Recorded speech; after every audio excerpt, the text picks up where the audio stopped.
I have only one promise tonight, and that's as King Henry VIII said to each of his 7 wives, I'm not going to keep you long.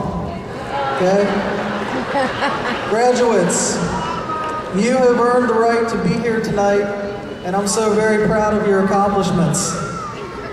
Many of you I've met for the first time this year and have come to adore you and respect you because of how you carry yourself and how you go about your academic studies. Others I've been with for 7 years, and it has certainly been an honoring.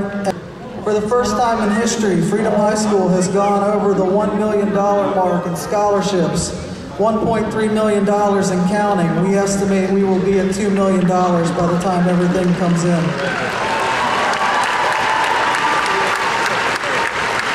The class of 2009 has brought Freedom High School a national merit qualifier. Our boys basketball team achieved the most wins that any of our boys teams have in the past.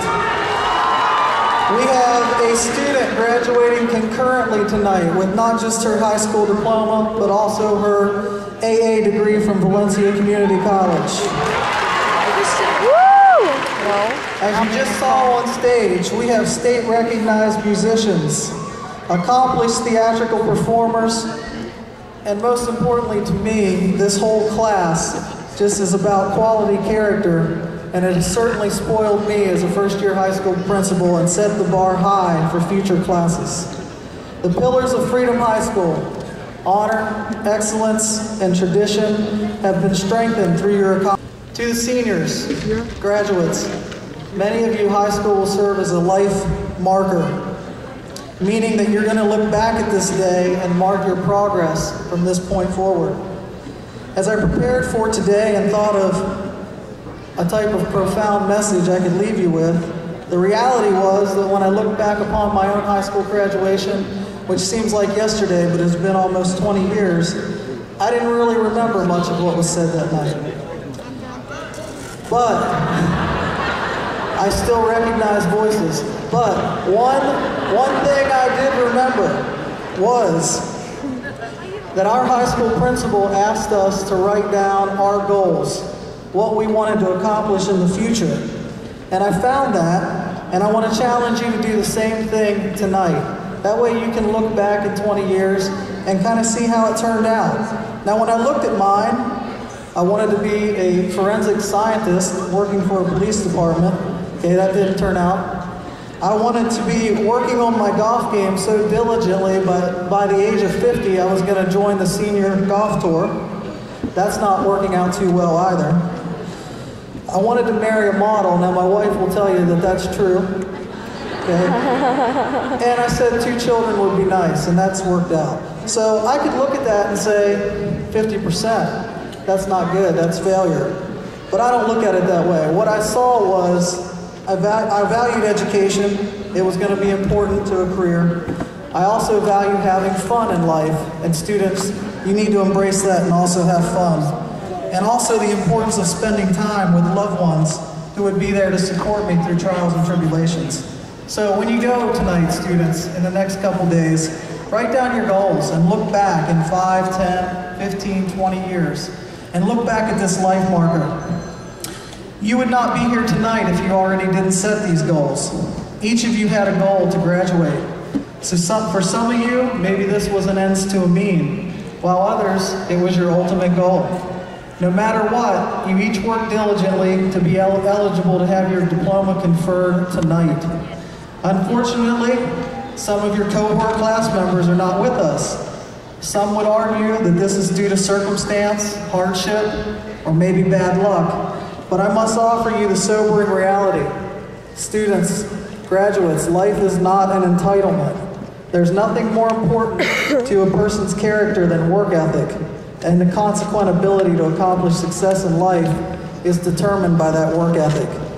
Tonight we are graduating young men and women who have lost parents. You've lost beloved classmates.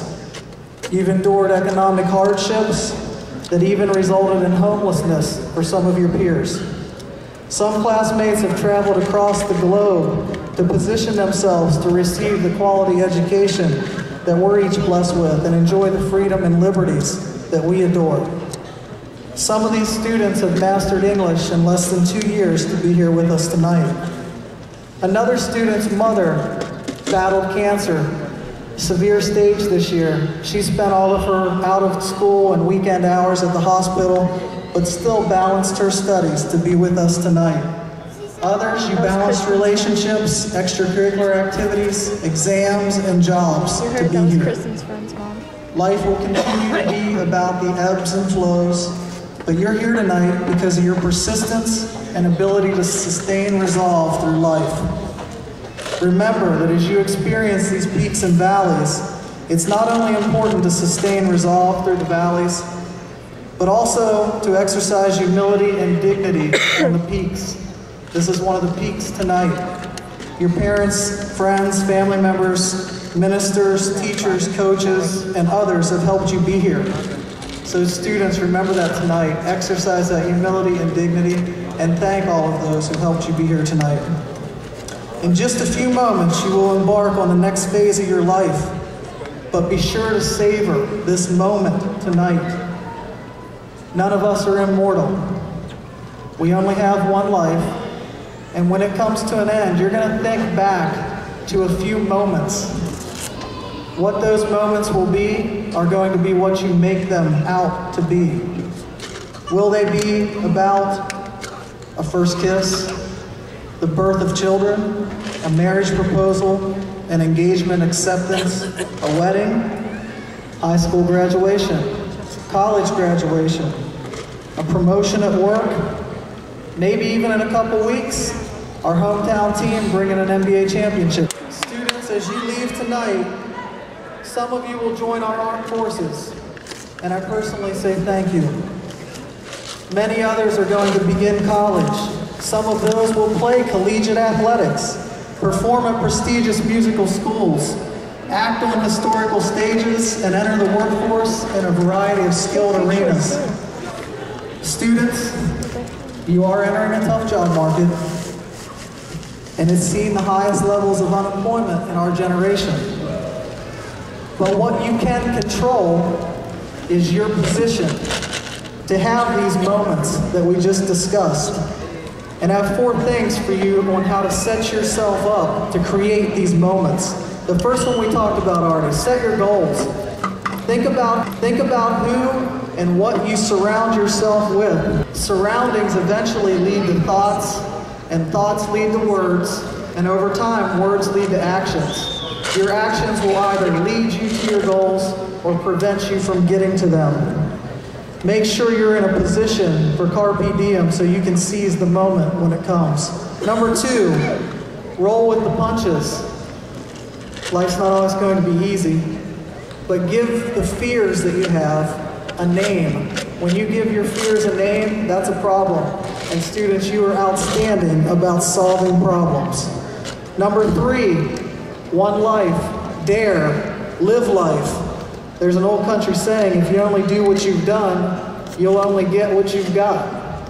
Step outside of the box, live your life. You are free each moment to choose your path. Your heart will never stop trying to guide you. Number 4, maintain your focus, rely on your faith, build your support system with family and friends, and love, which means also forgiveness.